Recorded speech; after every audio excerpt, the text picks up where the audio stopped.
جو لوگ مزارات پر چراغ جلاتے ہیں کیا وہ جائز ہے؟ جائز کہاں سے ہے بھائی؟ اب کیوں لکھ لکھ کے بزرگوں کو جان بوجھ کے چونڈی مار دینے مروں بھلا کیا آتا ہے؟ چراغ کا کیا لینا دینا؟ اعلیٰ حضرت قائل نہیں اس کے کہ آپ قبر کے اوپر چراغ جلائیں. وہ تو کہتے ہیں کہ مردہ تو پہلے ہی آگ سے بھاگتا ہے، آپ اس کے اوپر جا کے آگ لگا دیتے ہیں. غلط ہے.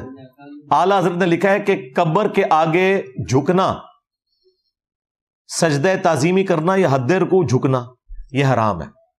اور وہ کہتے ہیں کہ قبر کا بوسہ لینے میں اختلاف ہے علماء میں، لیکن احوط یہی ہے، یعنی اس میں احتیاط ہے کہ قبر کا بوسہ بھی نہ لیا جائے کیونکہ اس میں بھی جھکنا لازم آئے گا. اعلیٰ حضرت تو یہ کہہ کے گئے اور رضوی اس کے بالکل الٹ کر رہے ہیں. سیدھے جا کے ڈگ دے جے قبراں ہوتے، چم دینے، چٹ دینے، غسل دیں دینے.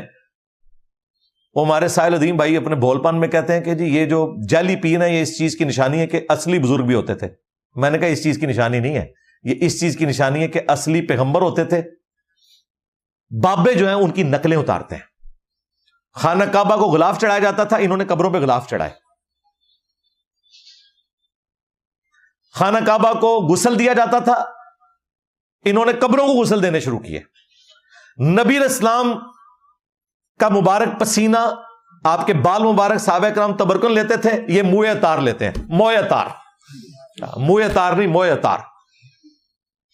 تو یہ نقلیں پیغمبروں سے اتارتے ہیں، یہ پیغمبروں والی صفات اپنے لیے اویل کرنے کی کوشش کرتے ہیں.